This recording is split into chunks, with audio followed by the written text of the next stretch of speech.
Bonjour. Je vous souhaite la bienvenue dans cette séance qui va se dérouler comme suit. On va essayer un peu de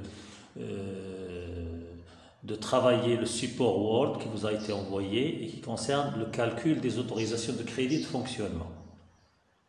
Alors, je demande à tous les étudiants d'avoir sous le coude ce document et on va suivre point par point pour essayer un peu de simplifier les applications qui sont prévues dans ce support. Alors, pourquoi on va aborder la question de l'autorisation, le calcul des autorisations? C'est tout simplement le banquier est appelé à mettre en place en faveur de son client des autorisations de crédit adaptées aux besoins du client. Car une autorisation de crédit supérieure aux besoins du client entraîne un gaspillage de ressources parce que le client va disposer de beaucoup d'argent, il risque donc de ne pas être très regardant sur les dépenses et se retrouver avec une dette très surdimensionnée, ce qui va poser le problème de solvabilité, de remboursement, etc. Et à l'inverse, une autorisation inférieure aux besoins du client risque de bloquer le client par manque de ressources. Donc l'idéal serait de diagnostiquer exactement le besoin du client et mettre en place une autorisation à la dimension du besoin. Alors on va prendre quelques exemples de facilités de crédit. On ne peut pas être très exhaustif pour contrainte de temps. On va prendre les facilités les plus courantes, les plus utilisées au Maroc. Alors on va commencer par le découvert de caisse. Le découvert de caisse, je rappelle, c'est une autorisation donnée aux entreprises pour leur permettre de faire face au paiement, au décaissement, dans l'attente de recettes. Donc c'est comme un joint, c'est comme un raccord qui permet de rapprocher les décaissements qui interviennent aujourd'hui avec les encaissements qui vont intervenir dans une semaine, dans 2 semaines, dans un mois, etc. C'est des dépannages de trésorerie. Bon, la majorité des banques utilisent des normes, c'est-à-dire une proportion forfaitaire par rapport au chiffre d'affaires prévisionnel. Pourquoi on prend en considération le chiffre d'affaires? Parce que il y a une corrélation entre les besoins et le chiffre d'affaires. Plus on vise à réaliser un chiffre d'affaires très important, plus on doit disposer de ressources, de cash pour faire face aux charges pour tendre vers ce chiffre d'affaires. Et beaucoup de banques retiennent une norme de 10% du chiffre d'affaires. Par exemple, une entreprise qui prévoit un chiffre d'affaires de 10 millions de dirhams aura besoin, selon cette norme-là, de 1 million de dirhams de découvert de caisse qui va lui permettre de circuler ou de fonctionner normalement sans se trouver dans des situations de blocage. La deuxième facilité qu'on va voir, l'escompte commercial. Alors, qu'est-ce que l'escompte commercial? C'est tout simplement une mobilisation d'un effet de commerce par la banque. C'est-à-dire que le client qui dispose d'une lettre de change normalisée, par exemple à 60 jours, il a besoin d'argent immédiatement, par exemple aujourd'hui, donc va remettre cette lettre de change à sa banque qui en retour, après accord bien sûr, va lui escompter, c'est-à-dire lui donner une avance qui peut aller jusqu'à 100% du montant de cette traite. Alors, comment évaluer le besoin en escompte commercial? Alors, dans le cours, on a envisagé 3 hypothèses qui sont les plus plausibles, les plus courantes. Première hypothèse, c'est que l'entreprise compte réaliser un chiffre d'affaires régulier, c'est-à-dire qu'il n'y a pas de saisonnalité, il n'y a pas de haute saison, basse saison sur l'année, mais c'est-à-dire qu'il a une activité qui suit une distribution régulière sur l'année. Par exemple, chaque mois, il vend la même chose et qu'il accorde à sa clientèle un seul délai, par exemple 2 mois, 60 jours. Alors, dans ce cas-là, la facilité d'escompte, elle est facile. Donc, vous allez multiplier le chiffre d'affaires par le délai moyen, qui est de 60 jours, divisé par l'année commerciale, et ça va vous donner à peu près 16 666 667 dirhams qu'on arrondit généralement à 16 millions,6 ou 16 millions,7, c'est-à-dire 16 700 000 dirhams. Parce que les autorisations de crédit à la banque ne vont pas jusqu'à ces précisions de chiffres. On arrondit généralement par excès ou par défaut en milliers de dirhams. Deuxième hypothèse, c'est que le chiffre d'affaires est toujours régulier, toujours constant, mais que le client accorde plusieurs délais en fonction donc de ses clients. C'est-à-dire il y a un client qui doit payer cash, il y a un client qui va payer à 30 jours, il y a un autre qui va payer, je ne sais pas, à 60 jours, etc. Bon, qu'est-ce qu'on fait ici? On va prendre ce qu'on appelle le délai moyen pondéré. Alors, dans l'exemple que nous avons, par exemple, il dit 10% au comptant, 10% 30 jours et 20% 60 jours. Et enfin 30% à 80 jours. Donc si vous additionnez les pourcentages, vous allez trouver les 100%. Alors les 10% au comptant, ça veut dire 0 jour. On accorde 0 délai. Donc 10% fois 0 égale 0. Plus les 10%, les secondes 10% fois 30 jours, ça fait 3 jours. Plus 20% fois 6 jours, 60 jours, ça fait 12 jours. Et enfin, plus 30% fois 80 jours, ça fait 24 jours. Le total, c'est 39 jours. Le délai moyen pondéré. Je reviens, je prends le chiffre d'affaires prévisionnel qui est 100 millions de dirhams, fois les 39 jours trouvés sur l'année commerciale 360, ça me donne 10 833 833 dirhams. On peut dire que c'est 10 800 000 dirhams à peu près. Enfin, la dernière situation, c'est que le chiffre d'affaires maintenant, il est irrégulier. C'est-à-dire, on ne vend pas la même quantité, la même valeur, ne traite pas la même valeur sur tous les mois de l'année. On parle toujours du prévisionnel parce qu'on va mettre en place une autorisation pour l'année qui rentre, pas l'année qui est passée. Alors, par exemple, la société va nous donner ses prévisions de chiffre d'affaires comme suit. Il nous dit que durant le mois de janvier, elle compte vendre 100 000 dirhams, mois de mars 300 000, mois de février 200 000, mois d'avril 400 000, etc., etc. Alors, pour la deuxième situation, une entreprise qui prévoit un chiffre d'affaires irrégulier, c'est-à-dire qui suit une distribution irrégulière sur l'année et pratique un seul délai de paiement, c'est-à-dire 60 jours. Alors, dans ce cas-là, on est amené donc à confectionner un tableau Excel qui a pour configuration 12 lignes sur 12 colonnes et qui va nous donner donc l'évolution des encours d'escompte. Alors, je prends par exemple l'exemple de janvier. L'entreprise prévoit une créance de 100 qui va être payée 2 mois plus tard, c'est-à-dire courant du mois de mars. Alors, s'il présente les faits à l'escompte durant le mois de janvier, quel que soit le jour de janvier, ça commence du 1er au 31, mettons le 5 janvier. S'il a vendu une marchandise le 5 janvier et qu'il ramène un effet de commerce à escompte auprès de sa banque le même jour, c'est-à-dire le 5 janvier, cet effet est censé être payé le 5 mars, c'est-à-dire 60 jours plus tard. Ok?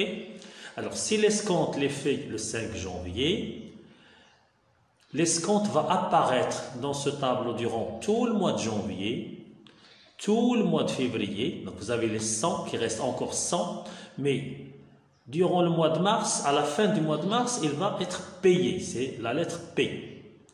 Je rappelle que ce tableau est établi à la fin du mois. C'est-à-dire qu'on prend une seule date et on va voir la situation du client à ce jour-là. Imaginez, ce sera le 31 janvier, le 28 février, le 31 mars, etc. Par exemple, ici, la troisième colonne de mars, ça suppose que c'est le 31 mars. Le 31 mars, l'escompte est censé avoir été payé. Et donc, quand il est payé, il disparaît de la fiche du client. Okay? Et il est remplacé par P.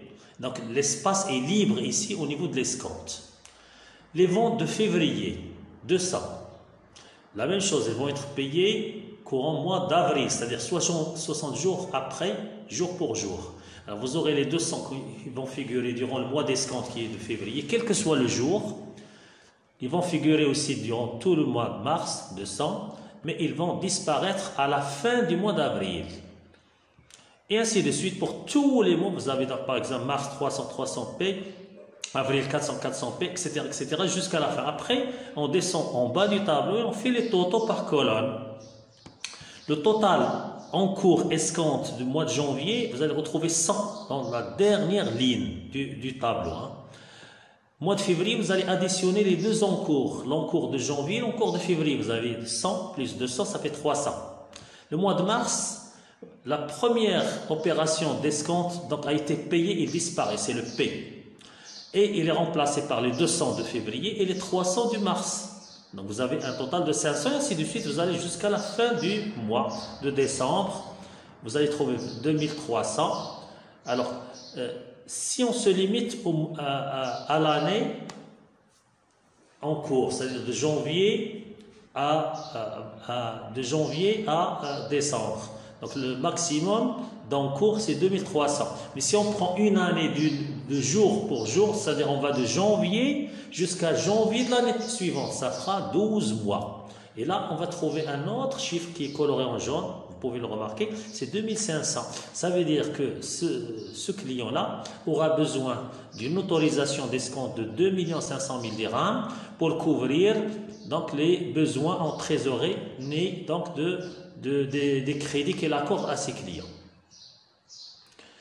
Alors, je passe à la troisième facilité qui est un peu plus compliquée que les précédentes, qui nécessite bien entendu une attention particulière de votre part en tant qu'étudiant.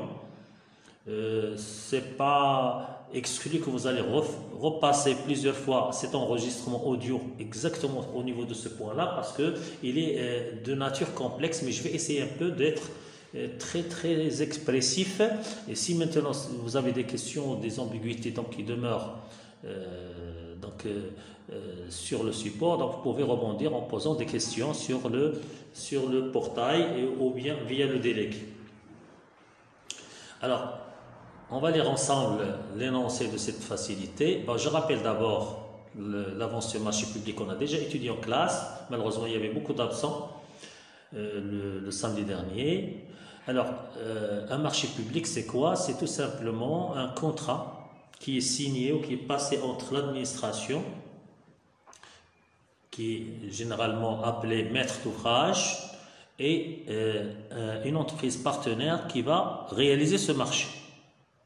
Il y a un daïr qui précise toutes les conditions d'appel d'offres, de réalisation, de réception, de règlement du marché, etc. Donc ça dépasse le cadre donc, de ce cours-là. Généralement, les marchés publics, ils sont fractionnés en tranches, plusieurs tranches. Pourquoi? Parce que de par leur taille,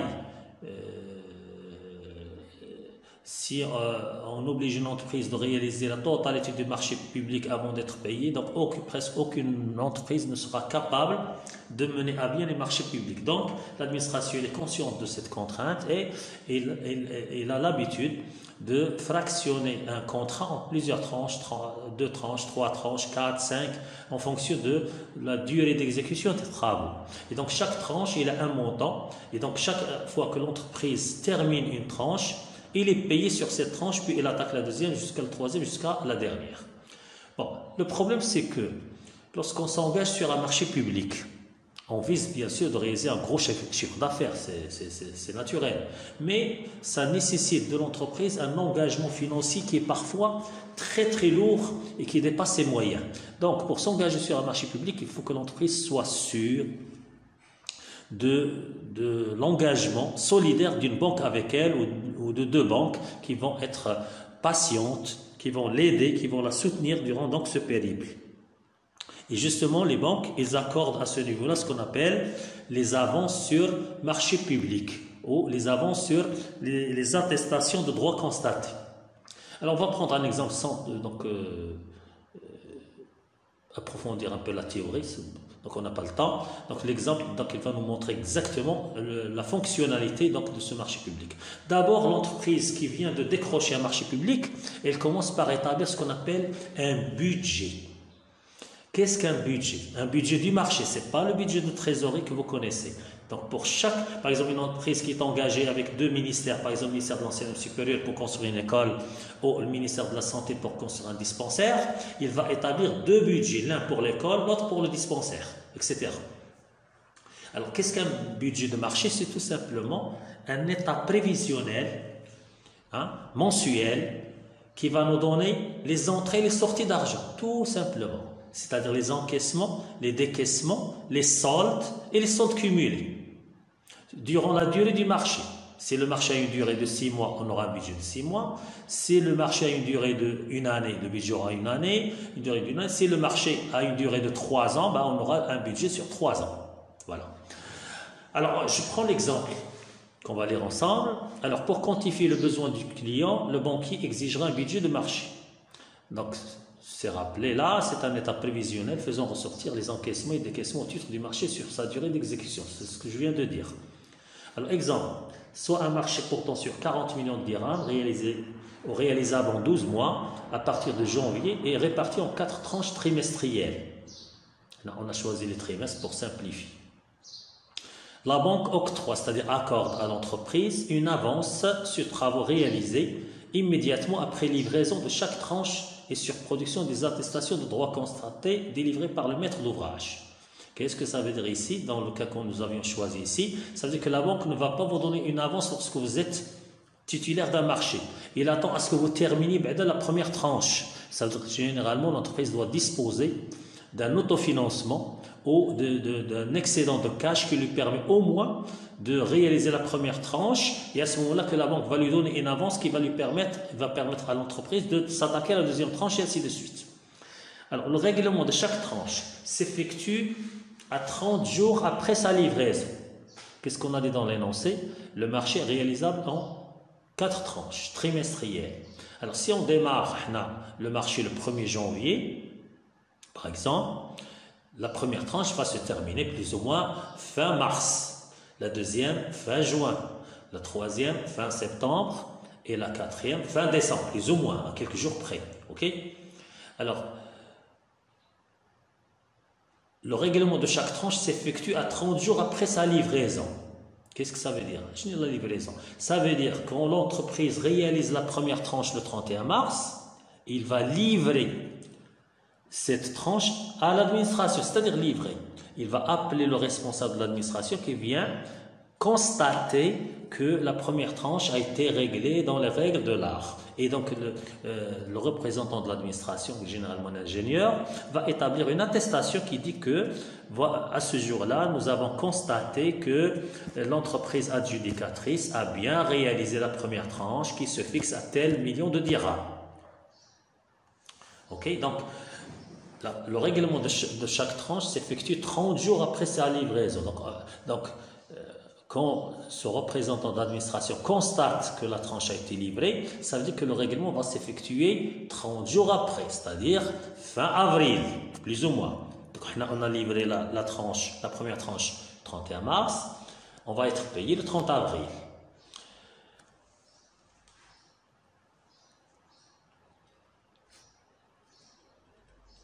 Ok?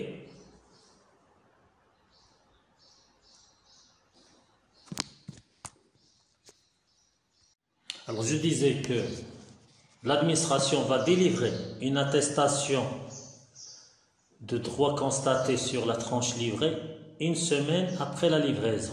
C'est-à-dire la première tranche qui a été finalisée le 31 mars, l'administration va délivrer à notre client un certificat, une attestation qui prouve qu'il a réalisé la première tranche, c'est-à-dire une semaine après, c'est-à-dire vers le 7 avril par exemple. Bien entendu, le client va ramener cette attestation à la banque pour lui demander une avance, un dépannage. La banque va immédiatement lui accorder pas la totalité du montant précisé sur l'attestation, mais uniquement 70%. Généralement, les banques peuvent aller jusqu'à 80%. Là, on a pris l'exemple de 70%. Les 30%, on les laisse pour amortir un peu les frais financiers qui vont être générés, les retards de paiement, etc. C'est des clauses de sécurité. Donc, la banque, supposons, va lui accorder 70% de ce montant le jour même, c'est-à-dire vers le 7 avril, par exemple. On suppose aussi que la répartition des charges par rapport au chiffre d'affaires est la suivante. On a retenu un taux de marge de 30%, ça veut dire que 70% du chiffre d'affaires va vers les charges. Alors parmi ces charges-là, il y a 50% à titre d'achat, c'est les achats des matières premières, les approvisionnements, etc. 25% va couvrir les charges externes, tout ce qui concerne donc le consommable, les déplacements, les loyers, etc. 15% va vers les charges de personnel et les cotisations. Et enfin 10% vers les frais financiers, c'est-à-dire un peu le service de la dette. On suppose également que les dépenses se répartissent de manière constante, ça c'est pour simplifier l'exemple, mais ce n'est pas tout à fait la réalité, sur la durée d'exécution du marché. Ça veut dire que chaque mois, on va réaliser le 1/12 donc, du contrat. Alors, et compte tenu d'un taux de marge de 30% que je viens de signaler plus haut, il est aisé d'en déduire donc la clé des charges par mois. Alors, comme nous avions dit que les charges totales représentent 70% du chiffre d'affaires, ça veut dire que 70% des 40 millions de dirhams, ça fait 28 millions de dirhams. Ces 28 millions de dirhams, on va les décomposer en rubriques de charges, en retenant les mêmes pourcentages qui est signalé dans le même paragraphe. Je prends par exemple les achats, représentent 50% des 28 millions de dirhams, ça veut dire que c'est 14 millions de dirhams, que je vais diviser sur 12 mois. C'est la durée d'exécution du marché, donc c'est comme si je dois acheter l'équivalent de 1,16 million chaque mois. La même chose pour les autres rubriques de charges. Les achats externes représentent 25% des 28 millions, ça fait 7 millions, que je diviserai par 12 mois, ça me donne donc 0,58 million. Les charges de personnel, la même chose, ça va me donner 0,35. Et enfin, les frais financiers, c'est 0,23. Alors, les charges, toutes ces charges-là, je vais les mettre dans un tableau Excel et qui va me donner donc la distribution des charges. Donc maintenant, vous allez prendre le document Excel pour qu'on suive un peu le corriger. Je l'ai mis sur le fichier Excel parce que c'est les plus expressif et plus clair à expliquer. Alors, le tableau, vous allez voir, il est établi par mois. Vous avez janvier, février, mars, avril, etc. jusqu'à même février de l'année suivante. Alors, je vais commencer par la première rubrique. Alors, vous avez la première colonne à gauche du tableau, vous avez donc les intitulés de rubriques. Vous avez le premier intitulé, c'est le report, c'est-à-dire c'est le report de solde. Vous avez grand 1, les encaissements, tout ce qui concerne recettes, entrée d'argent. Alors, dans ces encaissements, j'ai distingué les avances de la banque, parce que quand la banque nous donne une avance, c'est de l'argent qu'on encaisse, ok? Et vous avez le règlement de la tranche par l'administration. Ensuite, vous avez en rouge les deux décaissements, les sorties d'argent qui sont décomposés en achats, charges externes, charges de personnel, charges financières et remboursement d'avances. Parce que les avances que nous donne la banque, on est obligé de les rembourser dès qu'on reçoit un règlement de l'administration. Ok? Et après, vous avez le solde du mois et le solde cumulé en bas. Le solde cumulé qui est reporté, qui devient le report du mois suivant, et ainsi de suite, jusqu'à la fin du tableau. Alors, on va prendre janvier. Alors, janvier, je vais commencer par les charges, bien sûr. Ok? Alors, qu'est-ce que j'aurai comme charge? J'aurai 1,17 des achats, 0,58 charges externes, 0,35 charges de personnel et 0,23 charges financières. Si je totalise tout ça, je vais trouver 2,33. 2,33. Ok?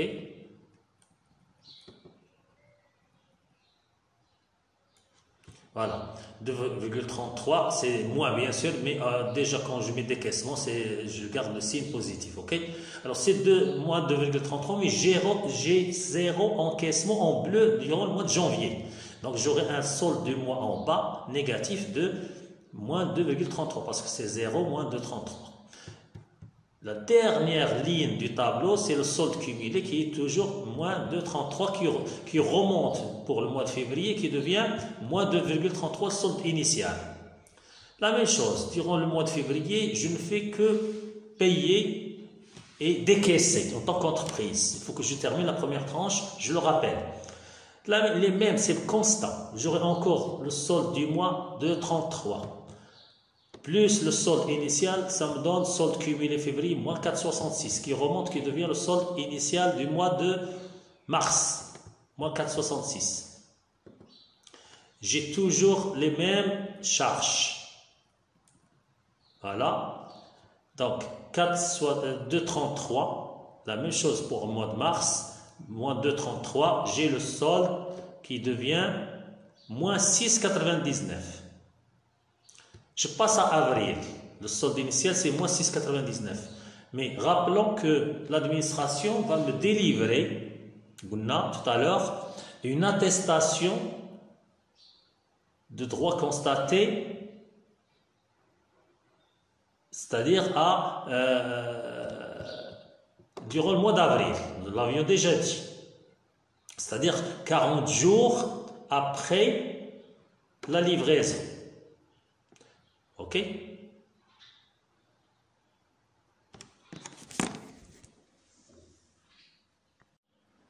Alors on passe au mois d'avril. Au mois d'avril, il y a la première avance accordée par la banque qui est le 7. D'où vient le 7? C'est tout simplement le montant du marché, c'est 40 millions. Divisé par 4 tranches, ça fait 10 millions par tranche. L'avance de la banque qui se monte à 70% de chaque tranche, ça fait 7. 70% de 10 millions, ça fait 7 millions.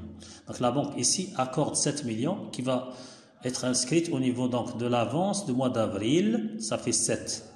Les mêmes charges sont constatées, c'est toujours 2,33 en rouge. Par contre, le solde du mois d'avril devient 4,67 plus. Ça veut dire qu'on a encaissé une avance de 7, qu'on a décaissé 2,33 de charge totale, et donc ça nous donne un solde positif du mois de 4,67. Par contre, le solde cumulé, il est toujours négatif parce que on va compenser les 4,67 plus avec les moins 6,99 de solde initial. Ça va me laisser un solde cumulé de moins 2,32 et qui va remonter au mois de juin. Pardon, au mois de mai. Au mois de mai, exactement. Alors, mois de mai, qu'est-ce que j'aurai? Les charges vont changer. Enfin, elles vont augmenter du remboursement de l'avance de 7. Pourquoi? Parce que durant le mois de mars, je vais recevoir un virement de l'administration. Vous vous rappelez, on avait dit que l'administration va régler chaque tranche 40 jours après sa livraison. On a livré la première tranche le 31 mars. Si on compte 40 jours à partir du 31 mars, on va tomber dans le mois de mai. Donc j'aurai règlement de tranche 10 dans les encaissements.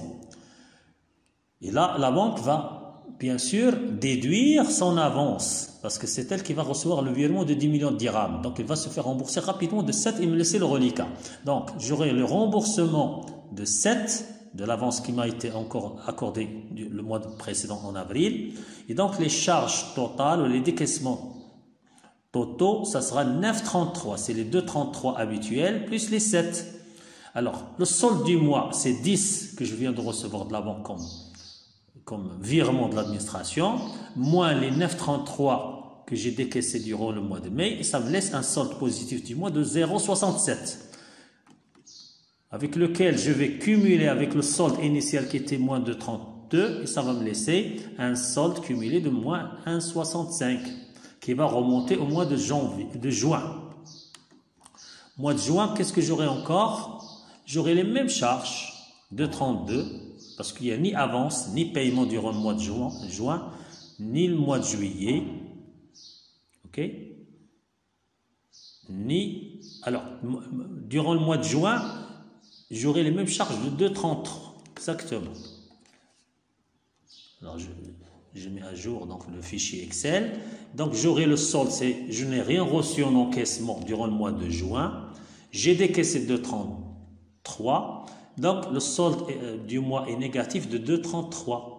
Augmenté du solde initial du mois de juin qui était de moins 1,65. Donc, ça me donne moins 3,98 qui devient le report de juillet. Or, durant le mois de juillet, je vais recevoir une avance de la banque de 7 relatif à la tranche qui vient d'être livrée en fin juin, le 30 juin. Donc, j'aurai les 7. Donc 7 d'encaissement, toujours les mêmes décaissements qui sont standards de 33. Ça me donne un solde du mois de juillet de 0,67 plus et un solde cumulé de 0,69 plus toujours parce que j'avais moins 3,98 solde initial en juillet. J'ai eu un solde.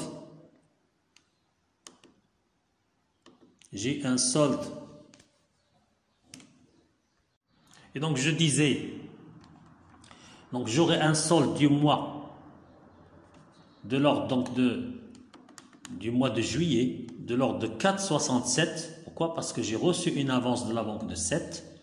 J'ai fait face à des décaissements mensuels standards constants de 2,33. Ça me donne un solde positif de 4,67 que je compense avec le solde initial de juillet qui était moins 3,98 en haut du tableau et ça me laisse un solde cumulé de plus de 0,67 qui devient le solde initial du mois d'août. Alors, durant le mois d'août, je vais recevoir un règlement de l'administration de 10 sur la deuxième tranche qui a été livrée au 30 juin. Donc, j'aurai les 10. La banque, bien sûr, va saisir l'occasion pour se faire rembourser de l'avance du mois de juillet, soit 7. Donc, j'aurai total décaissement de 9,33 qui représente les charges constantes de 2,33 plus le remboursement de 7. Donc, le solde du mois serait de 10 qui représente le virement reçu de l'administration durant le mois d'août, moins les 9,33 de total décaissement, ça me laisse un solde de 0,67 plus compensé avec le solde initial de 0,69, ça me laisse un solde cumulé de 1,36 plus qui remonte comme solde initial du mois de septembre, 1,36. Alors, durant le mois de septembre, qu'est-ce qui se passe? Rien. J'aurai des charges à payer de 2,33 sur le mois. Ok? Le solde du mois serait de moins 2,33. Compensé avec 1,36 du solde initial, ça me laisse donc un solde cumulé fin septembre de moins 0,97 qui devient le solde initial du mois d'octobre. Durant le mois d'octobre, je vais recevoir une avance de la banque de 7.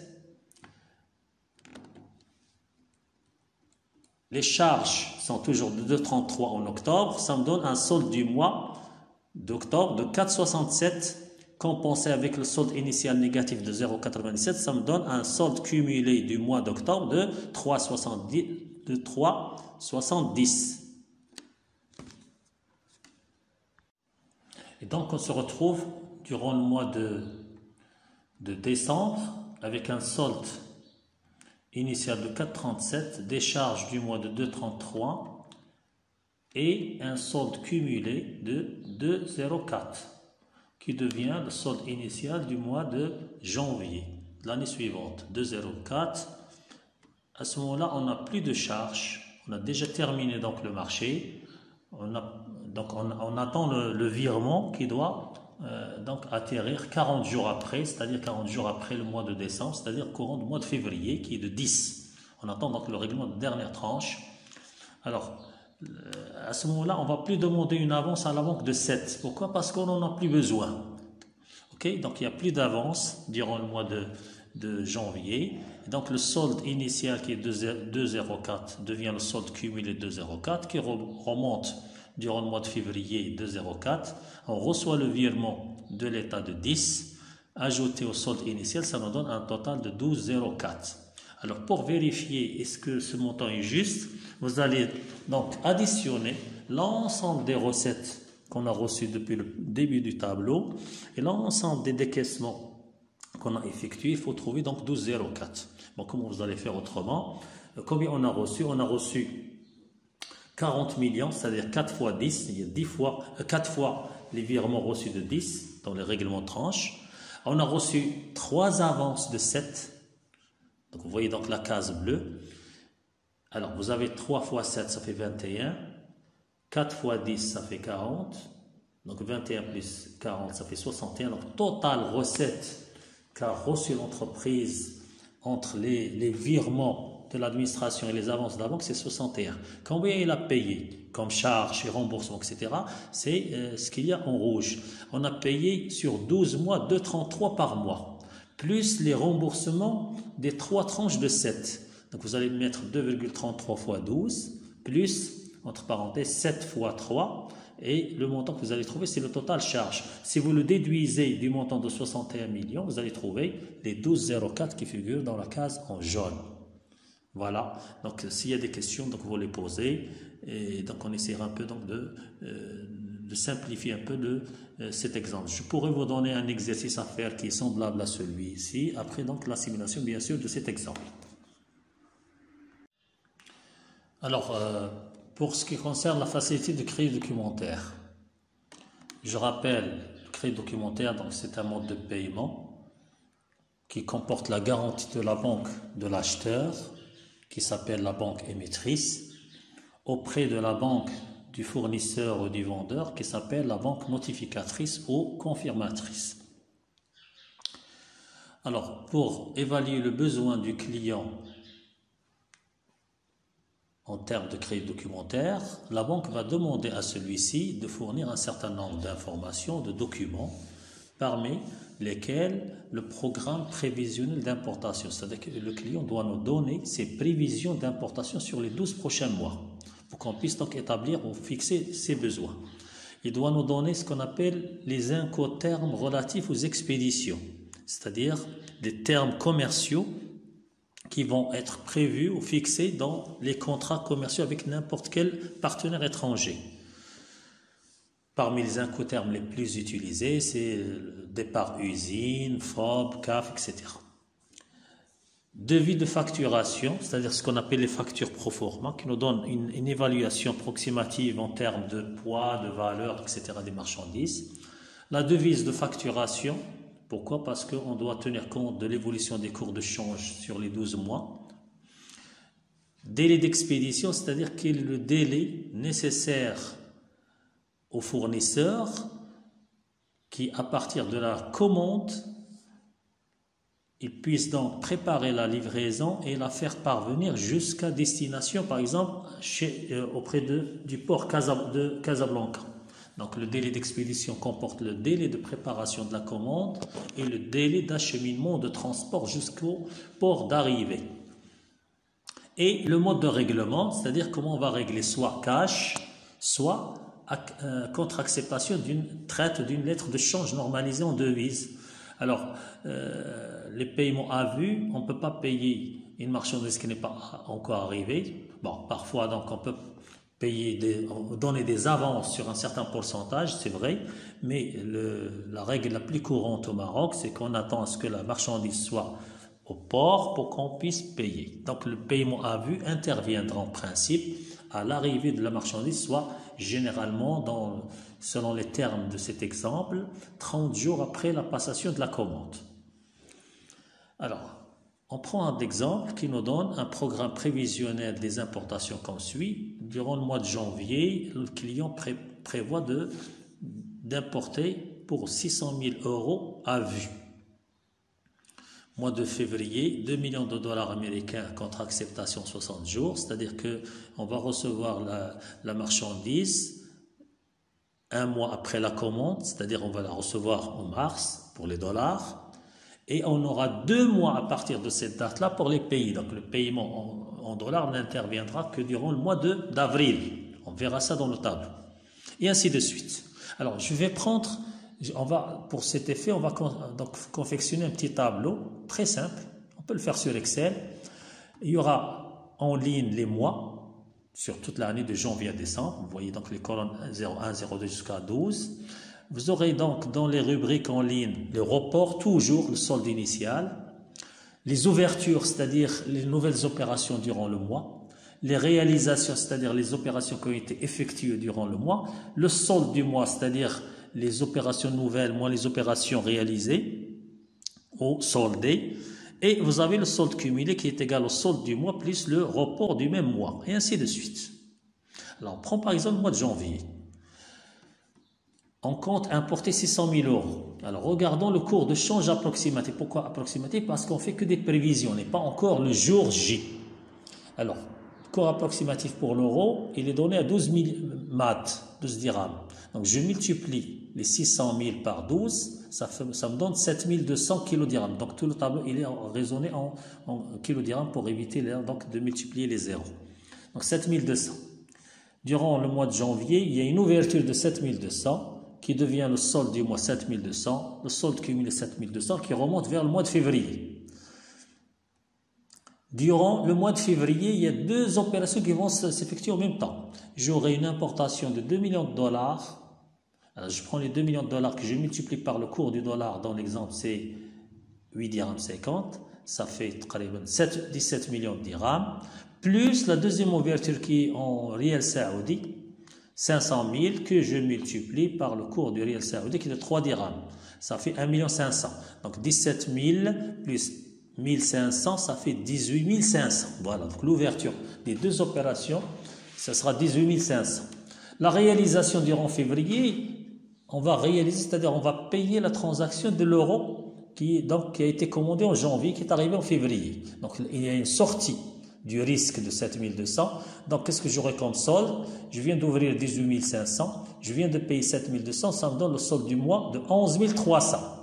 Les 11 300 augmentés du report de 7200 initial, ça me donne 18 500.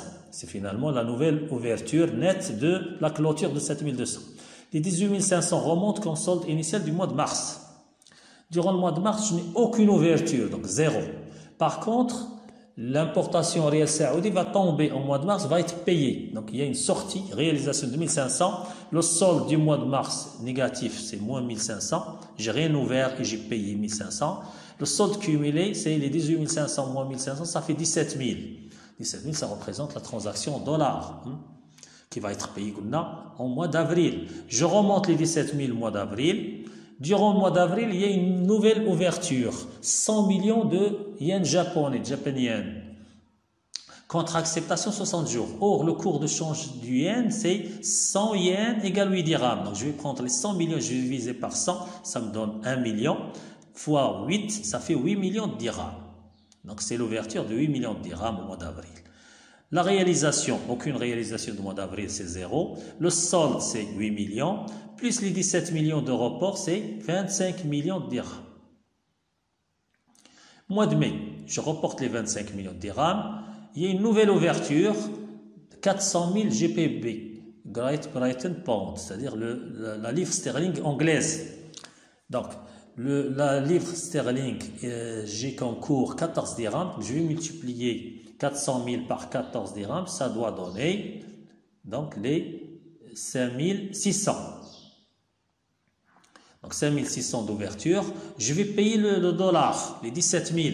Donc les 17 000 sortent. J'aurai le solde, une nouvelle ouverture de 5600, une sortie de 17 000, ça fait moins 11 400. Moins 11 400 plus les 25 000 du solde report initial, ça me donne un cumulé de mois de mai de 13 600. Qui devient le solde initial de juin. Juin, il n'y a aucune ouverture, aucun règlement, 0,0. Donc, ça maintient le solde 13 600 qui remonte comme solde initial du mois de juillet. Durant le mois de juillet, il y a une ouverture de 600 000 dollars canadiens. Dollars canadiens, le cours approximatif, c'est 8 dirhams. Donc, je multiplie les 600 par 8, ça fait 4800. Donc, ouverture de 4800. Par contre, au mois de juillet, il va y avoir deux règlements. Il y a le règlement du mois des yens japonais qui vont disparaître et le règlement des livres sterling qui vont disparaître. Donc, total règlement 8600, c'est ça. Réalisation donc 8600. Effectivement, durant le mois de juillet, j'aurai un solde initial, on a dit 13 600, une ouverture de 4 800 qui est relative donc au dollar canadien, des réalisations de 5 600 plus 8 000, les 5 600 c'est relatif donc à l'ouverture de de la livre sterling et les 8000, c'est relatif à l'ouverture du yen japonais. Donc j'aurai un solde du mois négatif de 8800 moins. Et donc un solde cumulé durant le mois de juillet de 4800 qui remonte vers le mois d'août. Aucune ouverture durant le mois d'août. Je réalise les 4800 du mois précédent. Donc le solde négatif durant le mois d'août, moins 4800, et le solde cumulé, il est de 0. Le solde initial du mois de septembre, il est de 0. Durant le mois de septembre, je vais ouvrir un nouvel accréditif à vue de 800 000 CHF, c'est-à-dire francs suisses, Confédération helvétique franc. Alors, les 800 000 que multiplie le cours approximatif du franc suisse, c'est 8 dirhams, donc ça fait 6400. Donc l'ouverture de 6400 qui va être payée le mois suivant. Donc vous voyez 6400, ça donne le solde du mois 6400, solde cumulé 6400, ça devient solde initial du mois 10 6400, aucune nouvelle ouverture, règlement de 6400 en octobre, solde négatif du mois d'octobre 6400, solde cumulé 0 et on finit. Donc on regarde ici la dernière ligne du tableau, on trouve que le montant plafond c'est 25 000, donc dans ce cas-là, ce client a besoin d'une autorisation de crédit documentaire sur l'année pour donc 25 000.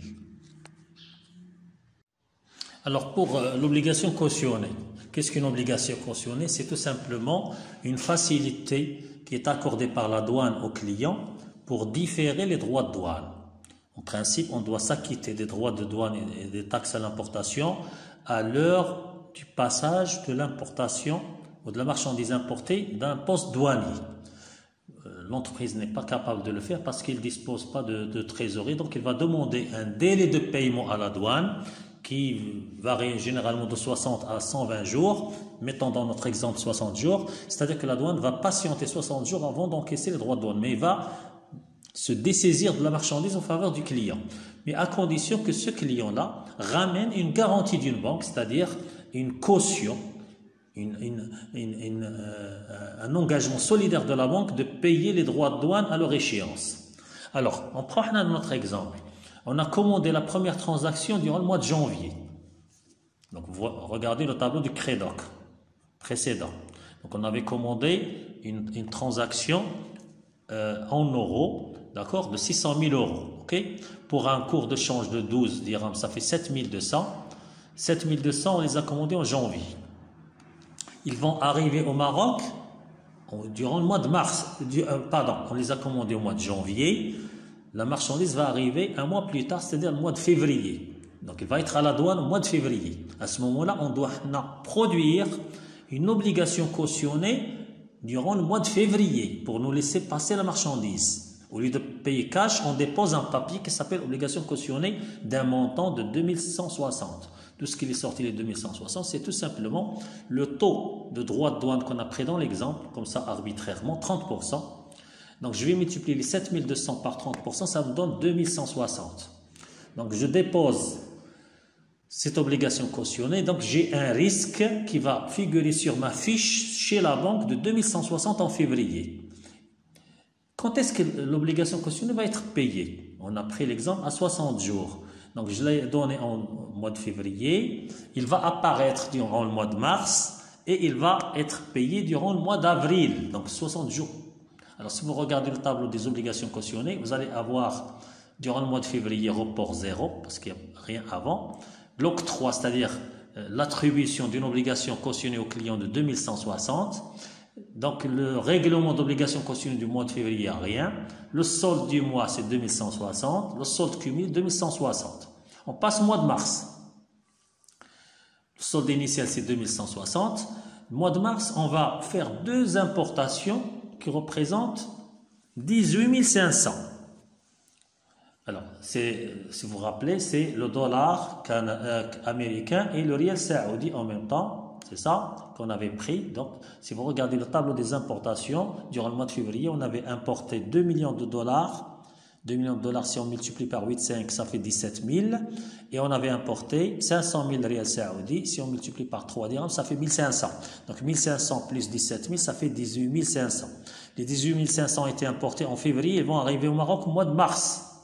C'est là on aura besoin de l'obligation cautionnée. Donc, si on prend 18 000 500 multiplié par 30% des droits de douane, on va se retrouver avec 5550. Donc on aura besoin d'une obligation cautionnée au mois de mars de 5550. Le règlement du rang de mars, rien. Le solde du mois de mars, c'est 5550. Augmenté du solde initial de 2160, ça me donne 7710 qui remonte comme solde initial du mois d'avril. Durant le mois d'avril, il n'y a aucune arrivée de marchandises. Par contre, on doit payer la première obligation de 2160 qui arrive à échéance après 60 jours. Celle qui a été accordée au mois de février. Donc 2160 payés. Le solde du mois d'avril négatif 2160, j'ai rien donné mais j'ai payé. Et le solde cumulé c'est 5550 qui remonte comme solde initial du mois de mai. Et ainsi de suite sur tous les autres mois. On regarde toujours dans la dernière ligne quel est le montant plafond maximal. Et on trouve ici 7710 et on va demander à notre banque une ligne obligation cautionnée de 7710 qui va couvrir nos besoins sur toute l'année. Donc voilà un point final sur l'explication de ces autorisations de crédit. Donc je demande à tous les étudiants de lire et de relire et de prendre une calculatrice et de refaire les chiffres avec l'exemple. S'il y a des questions, donc vous les posez avant de passer à un autre passage de cours. Voilà, bonne journée.